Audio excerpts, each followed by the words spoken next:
Ijuma, as y'all know, we love to quote Ijuma. And she said, Elmo just needs to tell the truth. So that's our topic today. But let's get started as we always do. A little bit about grounding, a little bit about any community agreement. And then Isela's going to start us off with a story. But let's kind of like me catch my breath. Grounding or community agreement first? Who wants to go? Should we do grounding first? Okay. Okay, so for today, I think we really need to practice the breath. Okay. I think the breath is an important one. And I just want to remind everybody that we tend to breathe here shallow. We take breaths from here. That we really, if you really want to get the benefit of that deep breath, you've got to bring that breath to the belly. You've got to and I even say, fill your lungs up, bring it all the way to the belly. And inhale, and hold it just for a couple seconds. And then let your breath out slowly. And as you slowly release that breath, you can bring yourself to the present moment. We might have to do that a few times through our conversation today, like collectively.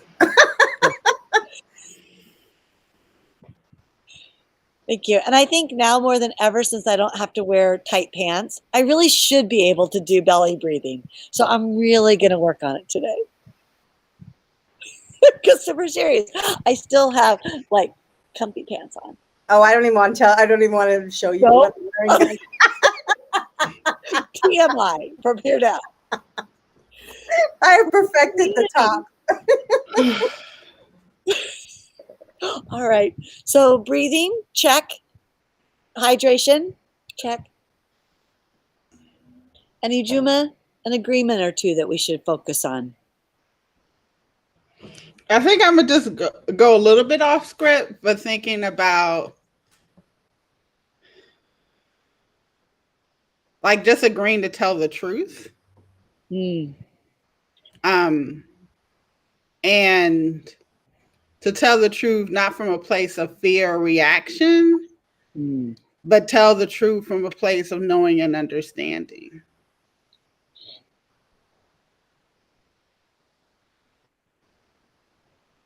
Had to write all that down. And I'm going to say for me today that I am a novice at this level of inquiry, critique, discernment. And so I'm going to work really hard to not play up to what I normally would do is like, oh, I have to be the expert. When you say knowing and understanding, you're not saying I have to be the expert, right? It's more of that discernment and that coming together to gain deeper understanding. So that's me self-talk. Okay. Yeah, I'm right there with you. I mean, I think it's the journey of really just shifting how we perceive and how we think about things. Yes. And the practice of that process. So I want to share my story. We've all three of us have been in the field for a really long time. And we have come to know some organizations and agencies that we've kind of established, I think, a trust, right? Certain publishing companies maybe have published books that we maybe know authors personally or that we have worked with. And we have this sort of trust that the information, the products that are coming out are really going to align with either its best practice or looking at the research or looking at anti-bias, anti-racist approaches. And I have to tell you that over all these years, there are some where I'll go, oh yeah, I trust that publication completely, or I trust this. Oh no, you don't want to even buy from there. And let me tell you why. Well, recently, just if you've logged into anyone's who's providing any kind of information, you tap in your email address, and so you get their information on a monthly basis, on their newsletters, products that are coming out. So I see stuff coming, across my email, like the two of you probably get, tons of emails every day. I see something coming from what I would consider a reputable organization, and I go, oh, cool, a new approach, a statement, something that really is going to encompass the work that we are, trying to do in terms of equity and social justice. And, you know, I see all this stuff and I just pop it to my colleagues. I'm like, oh, cool. Did you see this? I ain't got time to read it right now. I'll put it on my to-do list, maybe for Friday. But cool thing came out. I'm really excited. You know, I did some work with PBS, and so I was super excited about the new puppets coming out and their new initiatives. And so I'm like, really cool. I put it on my Facebook, my social media pages, and then Christy says to me, "Well, did you read it?" I was like, "No, I didn't think to do that." Did you watch the video? I'm like, oh crap. So let's just say, how did I come to say that was only because 2 seconds earlier I had done the same thing, and then I had a coaching call with Ijuma, and for 60 minutes she broke it down for me, and I was like, oh, not so awesome. And now I'm like, how do I roll it back? How do I say never mind about that email? So I'm guilty of that. And I think a lot of us are. And so today we're going to take that story that Isela just shared and say, okay, and we're going to give you a couple of clear examples. And this is where, you know, Ijuma's encouragement to say that we're going to, you know, really come at this place that we're disagreeing maybe, but to tell the truth, and that maybe we are going to say things that people aren't going to agree with, or are going to be like, but wait, they're a reputable source, or like, I've always trusted them, or I worked there, or I wrote it, or my colleague did. And we're just going to break it down and kind of explore it with greater discernment. Yeah. All right. Yeah. Where should we begin? I don't know. What do you have first in the queue, Christy? Oh, the 0 to 3? It just happens to be the first tab. Okay. And I'll put all of these in the Facebook and take a breath. YouTube later. Okay. So what does that mean? So that means that we saw this thing called Celebrating Differences, Anti-Racist Parenting right from the start. And 0 to 3, we have many, many colleagues. It's one of those, I would say, Isela, for me, I would reshare an infographic, an article, a website, a link, without probably even coming back to read it, to be quite honest, because of the source. Yep. Okay. And so, Ijuma, do you want to talk a little bit about maybe 1 or 2 examples about how the premise of the article is how racism begins early, and racism can begin in the family is the premise, and that between the ages of late toddlerhood and early preschool, how children are learning that from their caregivers and parents is how I understood the article. Mm-hmm. Okay. So I think like the premise, like, yes. Children, young children, infants, the research shows that they notice race very early. Around 6 months is when they first start to get consistent evidence that children are paying more attention. And they see it usually as children pay more attention to faces that look like theirs, right? Mm-hmm. So they have a preference for their own racial group.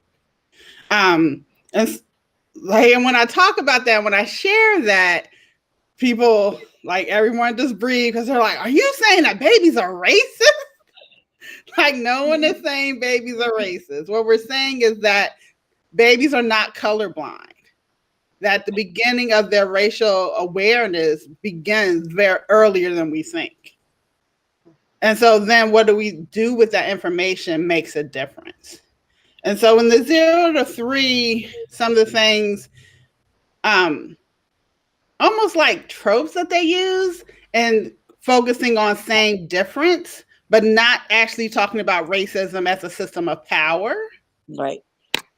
So it's not enough just to say, yes, we're all different, because that difference is always grounded in different from white.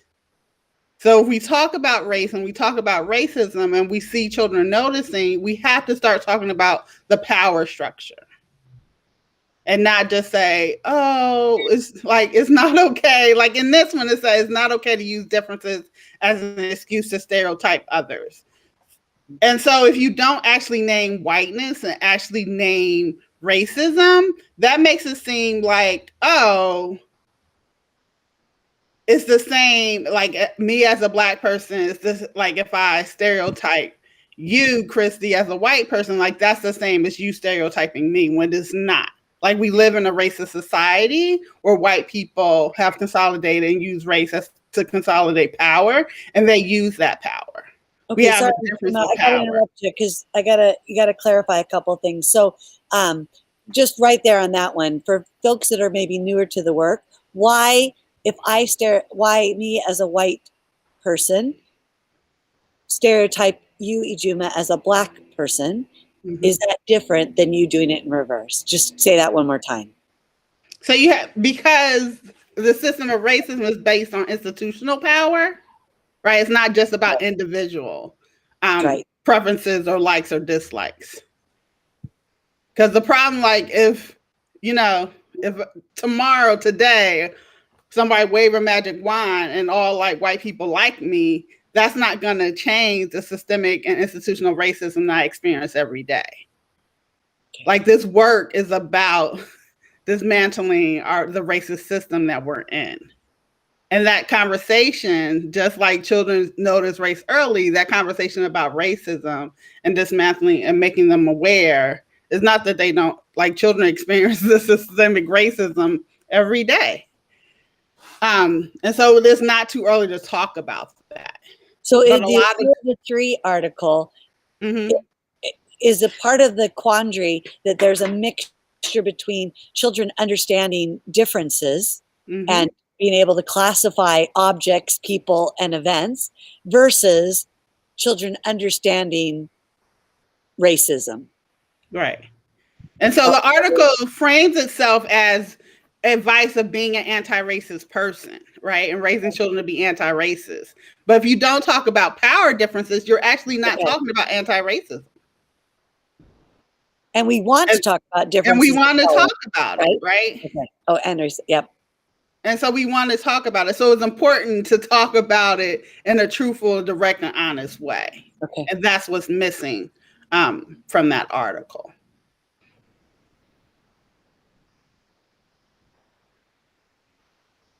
And to think about, go ahead, Christy. Please go ahead. And another thing it says is that racial bias is learned and is based on parents' attitudes. But I think that's not a full understanding about what the research says. That actually our systemic, like being in this in the environment, society's attitudes are what children come back with and start to internalize. Because most parents, like if a child says, like uses a racial slur, in a progressive circle, those parents are like, we never use those words. I don't know where they got it from, right? Like it's just not a surprise. Like we live in a society that's racist, and children internalize that they're keen observers, and so they're just playing back with what society, the messages in their media, in their books. They get those ideas from everywhere. So it's not just focus on parents' attitudes, because we actually have to change society and the system for children to have a different attitude and to act differently and to actually be part of changing the system. I think that you recently forwarded, I think maybe you put it on your ECE page about the baby doll. Oh, yeah. The black baby dolls. And those of us who've been in the field for a long time, we've seen, the research, and we've seen stuff over and over and over again about children showing preference and going into the schools and, trying to wash off their color and trying to look like someone else or wanting the blue eyes. And so I think many of us, if we've been in the field for a little while, have seen those types of behaviors. So that kind of goes with what you are describing.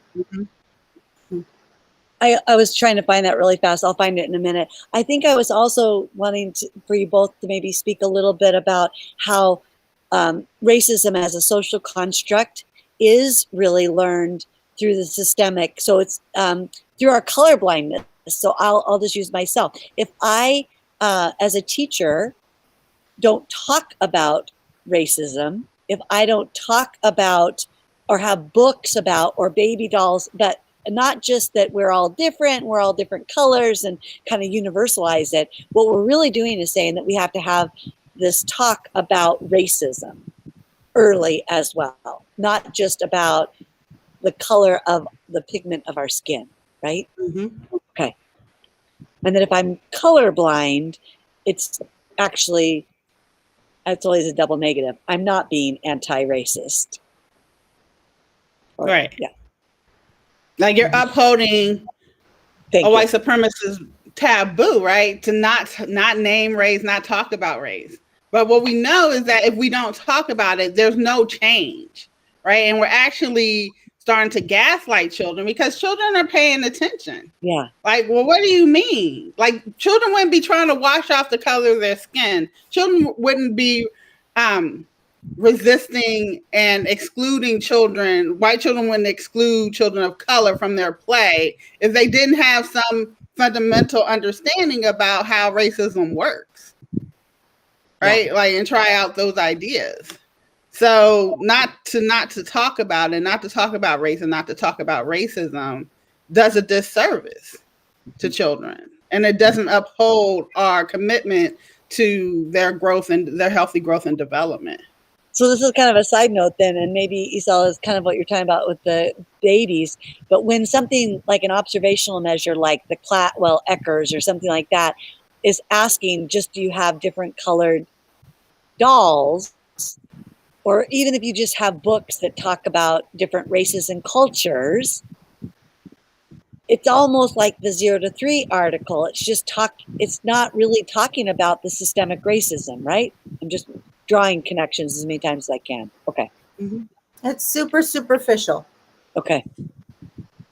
It's like, let's check the boxes and let's pretend that we're addressing the deeper concerns, the deeper issues. Yeah. And just because I have, some empty boxes of some Hispanic food doesn't mean I know anything more, or that makes me nuts. That really does. Or, I've literally gone into schools where on Hispanic Heritage Month, it's like, we're going to eat tacos and hit a piñata. And we did celebrate diversity. I think we need to also talk about that too, because that's multiculturalism and diversity is what people are trying to hold on to when they're trying to hold on to the old system. And it perpetuates stereotypes, and or for like indigenous people, as we've talked about before, it keeps them frozen in time and sort of says, this is what indigenous people look like, act like, instead of like, how are we celebrating people in this day and age, in this way, in this culture. So that was the first one. And I think our takeaway is that it needs to go all the way to calling out the real problem, and not just, I felt like, burdening families with being hyper aware of their implicit biases, but really and do the work to understand how our family's perpetuating, but also unaware of this child is in a system that is racist. Okay, so go ahead.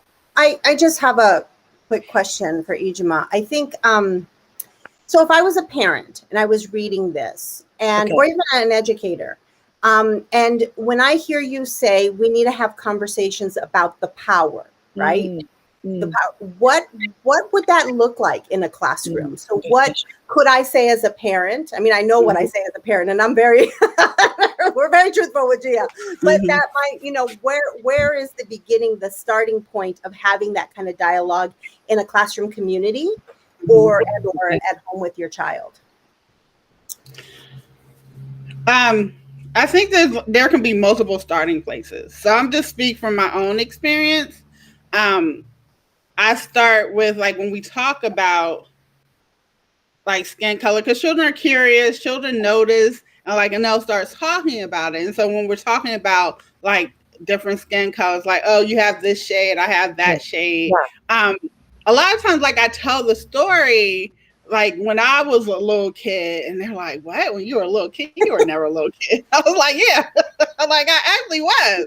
When I was a little kid, like, one day, this little girl, like, she came up to me and she was like, are you Black? And I was like, yeah. Black is ugly. Oh, And I was so sad, right? Because I was like, that's very mean because she doesn't know that my black is beautiful. Like, I love being black. I don't understand. So, like, I went home and told my mom that she said, like, this little girl said my black was ugly. Can you believe that? mhm. And like when I tell those stories about, yes, that we have different skin color and that there's things in our society, like maybe somebody might say something that makes you feel bad about your skin. And then like I talk about like when we look at our books, like when I bring in books that have children of color, like I tell the story like how hard I had to work. Like I didn't just like go into the bookstore and like pick the first book. Like sometimes I have to go ask. Sometimes I have to like look through, like those books aren't the ones on display. So I have to go look through all the shelves. Like it's really hard. And I asked students like I think like I know why. Like, do you have any ideas about that? And that generates, some conversation. And I talk about, because there's not a lot of books. Like even when I was growing up, there was only a little bit of books with children that looked like me. And that's unfair. And it's like a little bit more and a little bit more, but I shouldn't have to work so hard because when you go in the store, there's lots of books about white children. Right. There's lots of books about animals, so many animals and trucks and cars and airplanes, but all children should have characters that look like them. So beginning to talk about what's happening in their own lives, what's happening in their own society, what's happening in the classroom, and bring up those examples to build their awareness and to talk through them and also not leave them there. Like then think about, well, what can we do about that? Okay. So I just want to say that I've had those conversations with my daughter. So my daughter's biracial. So she's both Mexican and Black.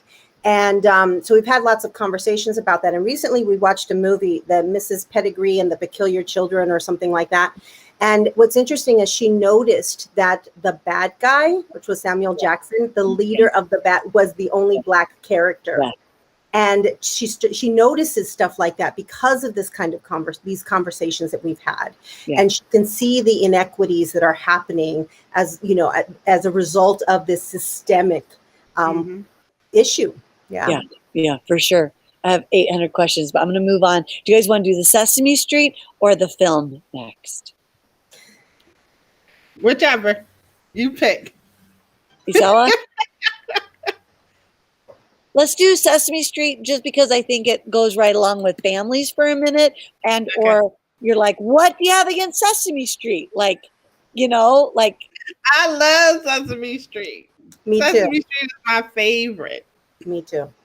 So how do we look at something like Sesame Street that might be a favorite either from our childhood and on into our adulthood? How do we look at things with more discernment? So as Sesame Street evolves and starts to have puppets that take on different identities, whether it's a puppet with autism or a puppet that starts to show things about mixed race or talking about racism, what was our concern, or I shouldn't even say our, again, Ijuma, you brought this to our attention.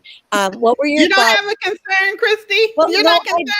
I have concerns. I just meant that I am not always, I'm a little too, like Isela said, I'm a little too trusting at first. I'm just like, oh, isn't that great about Sesame Street, right? Is my gut reaction versus like, hey, let me see what Sesame Street's up to. Now, if it would have been a different source, I would have been like, wait, what are you doing? Is this okay, right? But because it was Sesame Street, I was like, oh, I should shoot forward. What's interesting is that when Ijma forwarded the Sesame Street information after I'd already blasted it out everywhere, and she said, if you read the workshop details or like the information that goes beyond the video, you'll notice X, Y, and Z. And I was like, oh, I didn't even know they had extras. Oh, crap.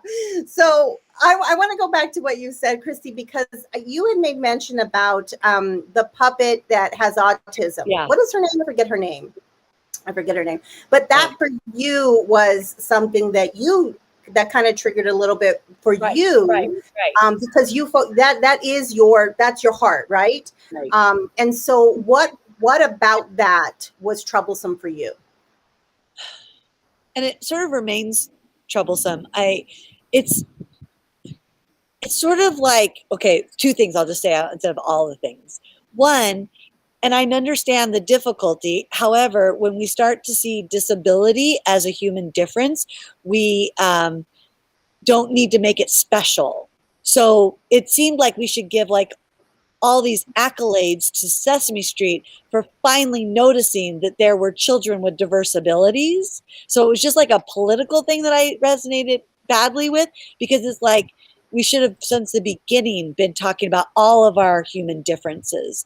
And then it to me plays up the label, and it makes this one puppet singular. So she's just a child who's autistic, or if you like, identity first language, or she has autism, if you like, person first language, versus celebrating her wholeness and her multiple identities. So I feel like it's just perpetuating labels. So now we have a puppet that is this type of label, a puppet with this type of label, and now she's supposed to represent all disabilities. Does that make sense? Versus really, as Ijuma was saying with the 0 to 3, let's look at ableism. Let's really look at how society creates disabilities versus it's something internal to the person, and that we have to then understand that. So that's a bit of a long answer, but I would say first that it's, well, maybe just solely that it's just thinking of one facet of who that puppet is in her wholeness. What was the second one, Christy? Well, it sort of morphed. So I just decided that was, it was like that we should be saying to Sesame Street, good job, Sesame Street. It's like when everybody keeps coming out with their, I'm against anti-racism. I'm against racism. I'm against, da, da, da. But if you go look at their power structure, if you go look at who is running things, if you look at what they've done for decades, it's still perpetuating, in this instance, ableism. Yeah.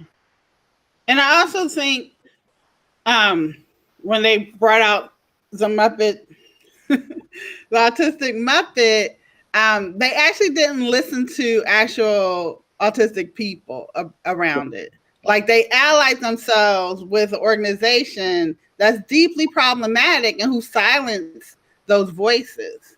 And so, intention over impact. Like their intention Right. is great and noble, and like what they should be doing as a space for children and families. But the impact is still harmful. And that's what we want better from our organization, from our trusted sources. We want to be able to fully trust them.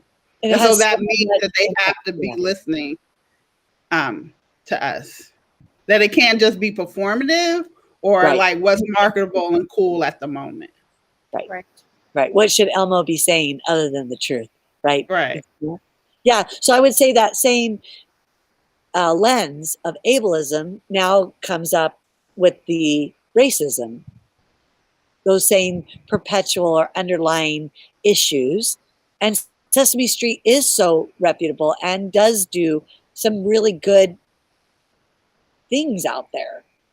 So, yeah.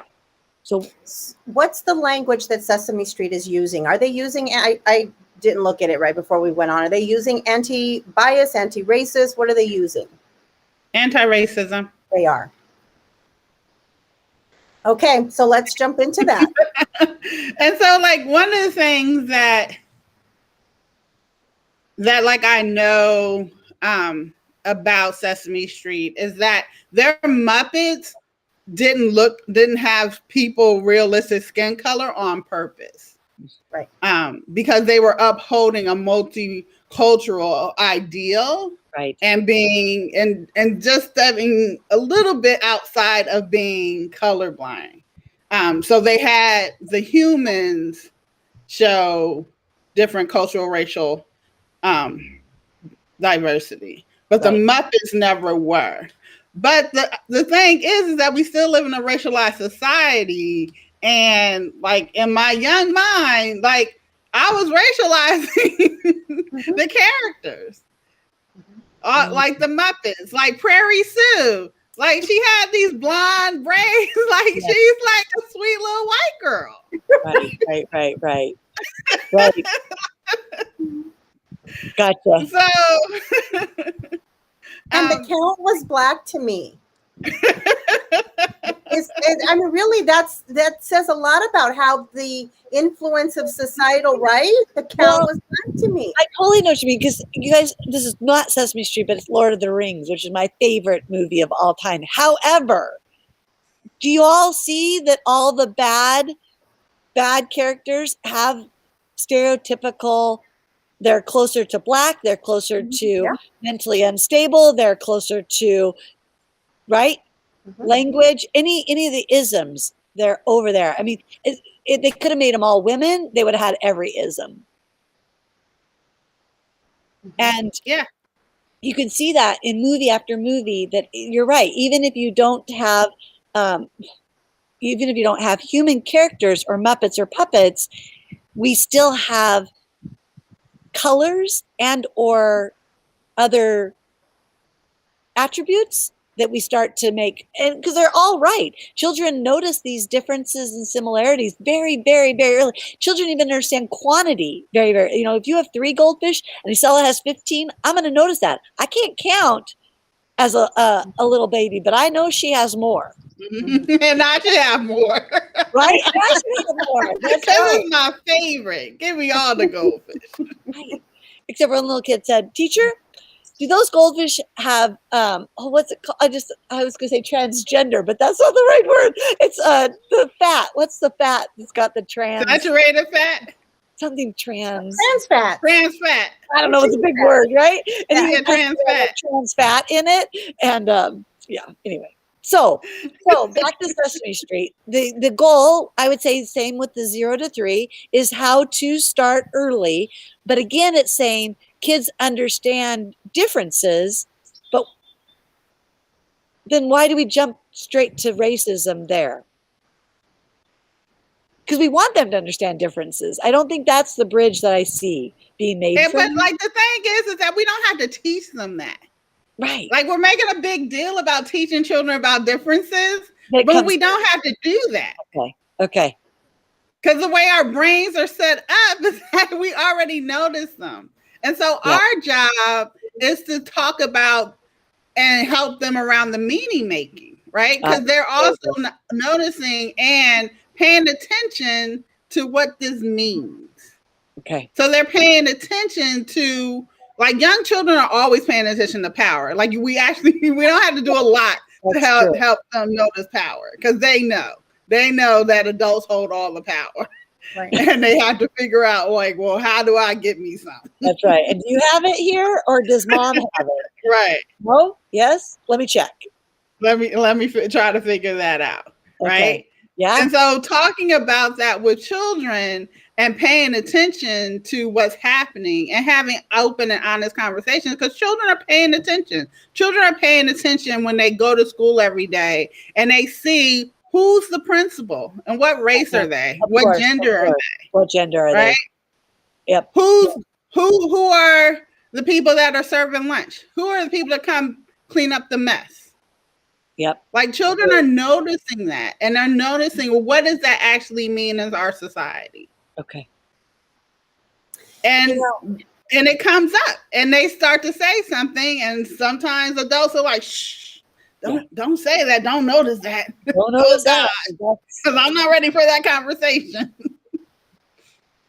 But it's our job to have those conversations. And sometimes we have to be humble about it because we don't know. And it's a lot of unlearning that we have to do in order to have that conversation, to actually tell the truth and be honest and open about it.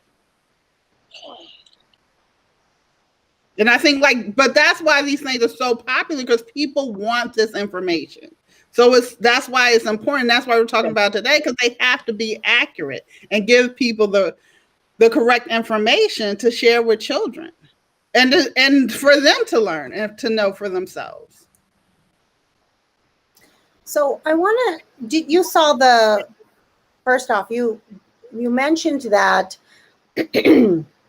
that they didn't have people colors in their puppets, but we have now 2 new puppets who are, and I should know their names. Was it Isaiah and somebody? I don't remember their names. So, and then there was a little episode, a little segment about the leaves falling, right? Did you see that? No, I didn't. Oh, you didn't see that one. So Okay. I'm trying to do, it's a bad, not good memory, but I remember the leaves were falling and then dad was making, it's his father. So it's the child and his father. And the dad is making a connection between the difference of the leaves and the leaves colors and making that connection to people and people, different colors and the diversity. And so I think when we met last time, Ijima, you made mention of that. So can you speak a little bit about that?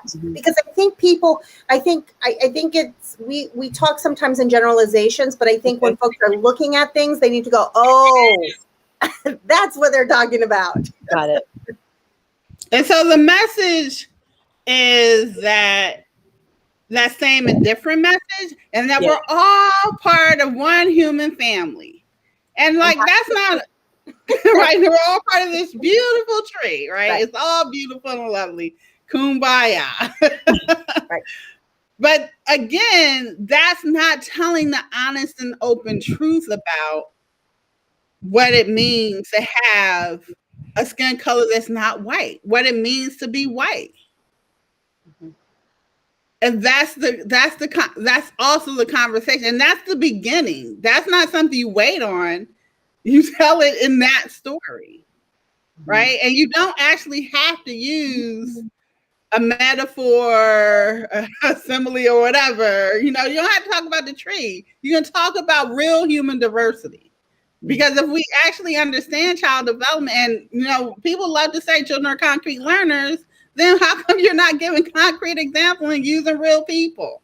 What are you talking about trees and leaves for? Yeah.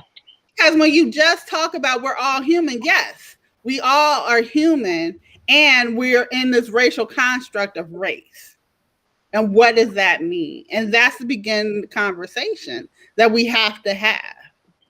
And the part, like when you called to me about Elmo needs to tell the truth, and then they made it even more confusing when they talk about, like, give the scientific, like we have different skin colors because of melanin. Yeah, that's the scientific truth, but you also have to tell the social truth about it too. That's right. Right. That's right. The impact of and then try to, like, well, Elmo has melanin too. He has red fur, and I'm like, what? No, that's not how it works. That is not how it works. Elmo doesn't have melanin. He has red fur, but it's not from melanin. It's from the factory. Yeah, either stay with the facts or stay with the like, don't, like, no. I think I told you guys this before, but I was really too old when my mom told me there wasn't Santa Claus. Did I tell you guys this story? No. Truth, right? So all my life, I think this is why I have trouble with Catholicism too, but that's another story.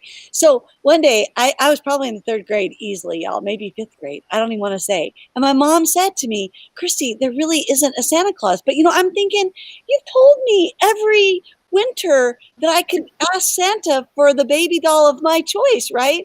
And I believed it with all my heart.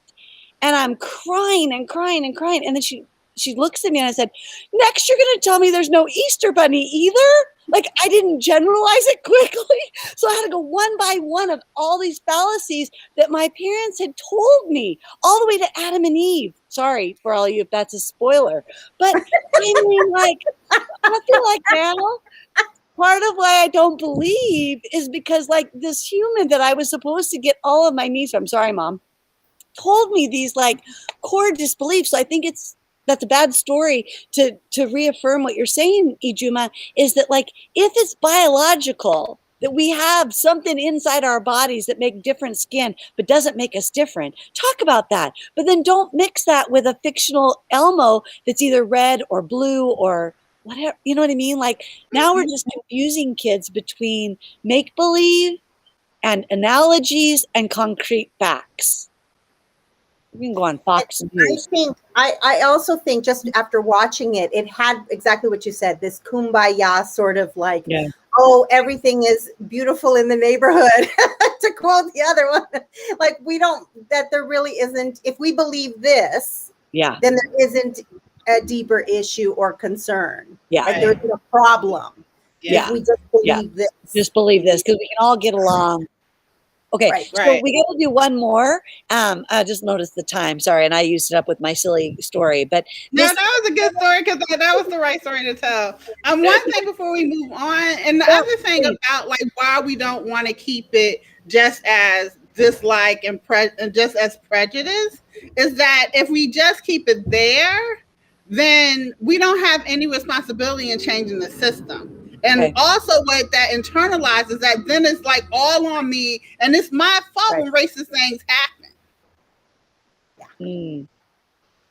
But if we talk about the system and we're not trying to do a blame game around it, then I say, oh, like there's something wrong with the system. And that's what I need to work to change. It's not me. Like there's like, yes, I have personal responsibility to change the system, but I'm not like, it's nothing wrong and bad about me. Yeah. You didn't try hard enough. You didn't work hard enough. Yeah.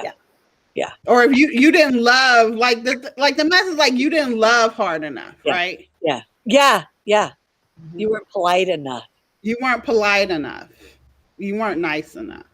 Yeah. So you don't deserve fair and equitable treatment. I thought you said beer. I'm like, I don't deserve beer. Sorry. You're over 21, Christy. You can have beer. I've been 21 more than once, Juma. So you've said it a couple of times in different ways about taking action. And that's what really this last one that we're going to talk about, I feel like it goes. It does bridge from Sesame Street because one of their things further on their website was like, now how do we take action? And you've got kids making signs. And so I thought of our story, Ijuma. But this is the one that's the film on reflecting on anti-bias education in action, the early years. And so again, huge names, reputable source, money behind it, amazing, good intentions, all that stuff wrapped in a bow.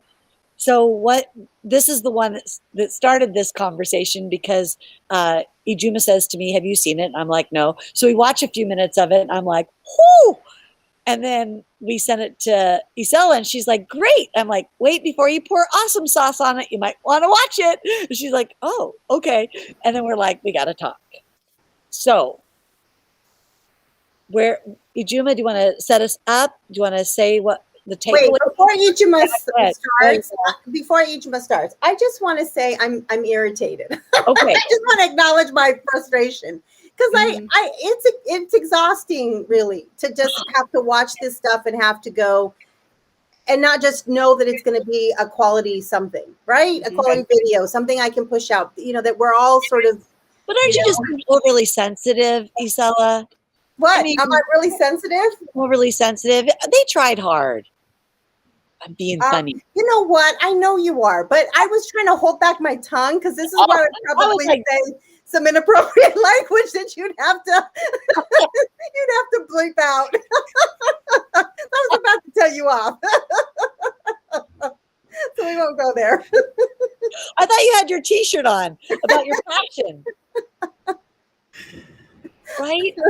But it is. I mean, I think that all the time, especially since Ijuma does far more of the work than I do. It's like, when does she ever look at something and go, that's good? Like, I think, wow, the level of discernment. And I do slip into like, well, isn't it good enough? Or the other one, not just good enough. It's like, oh, we're moving in the better direction. Like, when you look at any of this, we're moving in the direction of. Right, but we're still holding on to those old systems. I mean, that's the truth of it. That's the truth of it. It's pretend. We're playing pretend.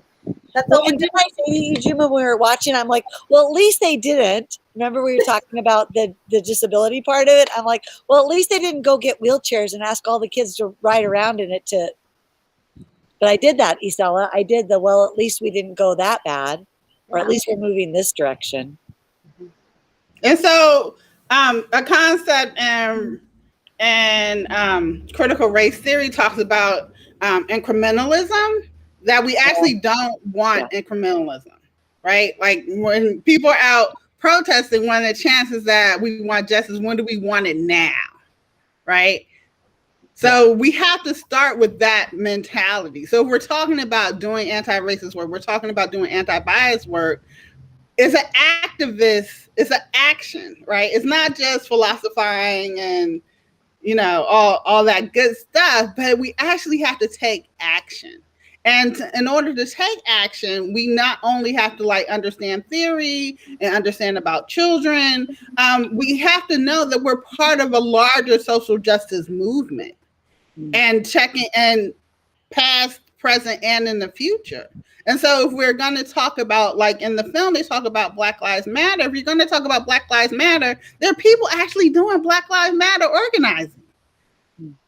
And so like getting your cues and talking to children about what's actually happening, like it's not enough just to say, you know, people are protesting. Or, a football player took a knee. Yeah. Right. You have to, like, we're going to talk about Black Lives Matter. There's an actual movement. And so that's an actual history lesson. So that's something you have to get understanding around so you can share that information with children. And from that place, then think about, well, how can we be a part of this action that's happening? How can we be a part of that, as children, as adults who work with children, as parents, as families? How can we be a part of it? And to actually make change, it's not like just cute, just cutesy stuff. Like children can be empowered to make change. And this is the opportunity that we want to give them. And so there's like the Black Lives Matter talks about systemic racism and police brutality and things that are happening, and thinking about, well, then how do we actually bring it into our ECE place? Where's policing happening here and now? Because it's happening, right? So how are we engaging children in those conversations? And then, maybe you do, you make cute signs.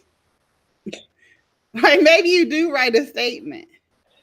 But before that, but actually helping children have a greater understanding about the world around them and having an understanding about how activism works and how do you make social change. And that's the conversation that if we're saying that we're anti-bias, we're saying that we're anti-racist, that's the work that we're doing. I think part of what we've talked a lot about in our sessions is about community, right? Of finding other people who are doing the work and building that sense of community. And I think that what I kind of thought about, what would I have done if I was a classroom teacher? What would I have done? And now with Zoom and being able to connect with people when we're not in that same physical space, if I didn't feel like I was the best content expert in any area, I would look to find somebody who could speak to the topic. And so I would generate questions with children, like, what do you wonder about? What have you seen? What are the things that you think about? What are, and that's gonna really evolve into conversations that happen even within the home, right? That they're wondering and questioning. Right. And so once I have an understanding of where we are in terms of that dialogue and their perspectives and ideas and life experiences, then I would reach out to find an advocate, someone who works on that behalf, and Zoom them in if we couldn't bring them in. There are lots of possibilities now where we can ask those types, where children, I just remember me taking my kids on a field trip, even to the garden, and they were 3 and 4, couldn't read yet, but they had little index cards that they had scribbled their questions on, and they would look down and ask the question like they were reading it. So I would ask them, I would say to them, here's our opportunity to ask all those questions. And what does your work look like? What does it mean to be an activist? Yeah. And so that's where the depth comes from. And what I saw in the video, and I'm not kidding and I'm just going to say it, I felt like I was in a zoo where we're going, look, kids, to the left, you see this. And look, kids, it was at that superficial sort of level, and it didn't go deeper into the real issues, the real questions, the real wondering of what's happening in our world. Right. Yeah. And so we're going to talk about, what happened to George Floyd, right? It's not enough to say, like, yes, people are angry. You have to talk about why are people angry? Yeah. Like, someone was murdered by police, and we trust police. And so to think about that with children and think about how that impacts their lives, thinking about the narratives that we tell children about police. Like when you think about all the police cartoons and all the shows and all the crime fighting, like children will have some really deep conversations and some deep thinking about that, right? Because that's in their lives. Like police officers, like I'm sure there's lots of people that have like a police officer uniform in their dramatic play. And so we have to really think about that, engage children in those conversations. And like people shouldn't be dying in the street, and we do have to do something about it, and we can be a part of it. Even as young children, we can be a part of making that change and making sure that the police don't kill anyone else and that no one is harassed, no one is brutalized. And children can be a part of that. And so part of talking to people that have that content expertise is part of that. And thinking, and also like when you bring someone into that space with children, like you also have to talk to them, right? Oh yeah. So they can be prepared. Because I'm sure like they have a lot of expertise in talking to adults. Yeah. But like it's different with children. Yeah. Yeah. And so helping them understand and to be most effective in talking with children and being open to that. And taking children seriously, right? Yeah. And that's an opportunity for us to be in community with each other and be part of a bigger social movement. I think it's so important what you both just said or restate all the time about being a community, because while you all were talking and we now on our third or fourth source of concern, it was like, oh, I wouldn't want to be an ECE teacher. Like I am ill-equipped to have these conversations was what the negative chatter in my mind was. And it made me go, wait, this is not about me. This is not about centering my comfort. It's not about me being an expert or being perfect. It's about me being aware and discerning and then bringing in people who have these lived experiences, expertise, and so forth. So I just appreciate that once again, so people don't get paralyzed. I should say, not to overgeneralize, but it's probably pretty true. A lot of white teachers are going to be like, oh my gosh, on top of what would I say? I'm going to do it wrong. So I just wanted to appreciate that. Yeah. And it's not, not a after school special. Like you have to incorporate this in the everyday interaction with children, right? And have practice of talking about things that seem hard or like what's going on in the world around them, whether they have awareness about what are their understandings. Like it's just an everyday conversation. Yeah, I think it's shifting. It's also the difference between teaching to children and teaching with. And so for me, it was about everything. I work with kids in crises. So they would come and they would tell really difficult stories to hear. But I would be very fully present with them and have those, a safe place for them to have those kinds of conversations. And from that, I go, okay, where do we go from here? Is there more questioning? Should we do something to explore this particular topic, whatever might be coming from that, around fear maybe, injustice maybe? But this means that you are listening and you are in tuned to the kids in your classroom, that you're really listening from a heart level, not with your own agenda. Yeah. Oh. And taking that and you're the adult. It's not a time to opt out, right? Because children actually don't have the experience and they don't have a lot of answers right now. Like that's why they're bringing it to you to help them figure it out. Like they have some ideas, but you know, they only been on this earth 2, 3, 4, 5 years. Yeah. Like what they only know what they've been told. Yeah. I speak in months when I make reference to that. He's been here 36 months. Or days, less than 2,000. Yeah. Yep. And so talking and like you can't opt out. So we do have to have some knowledge. It's not perfect. And even if you say something wrong and you find out like, oh, that wasn't the right information, humble yourself and go back and say, you know what? I didn't have the right information. I made a mistake. So let's talk about this again. Yeah. So it's not just a one conversation. I say I went to teacher school and I learned that I was doing something that wasn't okay. Mm-hmm.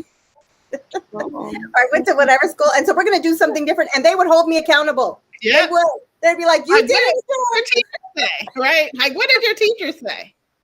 Tell us what your teacher said.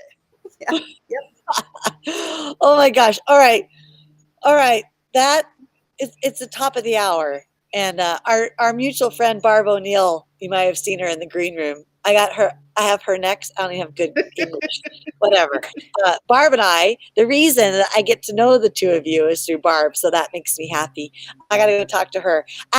So anything in closing? Did anybody breathe? We should check. Everybody's still breathing. Yes, I'm still breathing. We're still alive. Good. No one died, right? No one died. And we're going to work from a place of knowing and understanding. And we're going to tell the truth. We are. We're going to tell the truth. We'll share those links and ask folks to dig into one or more of them, and in our Facebook community to share their own observations, their own conclusions, their own next steps. Yeah. Yeah. And we'll just keep learning. We will. All right. Thank you. Yay.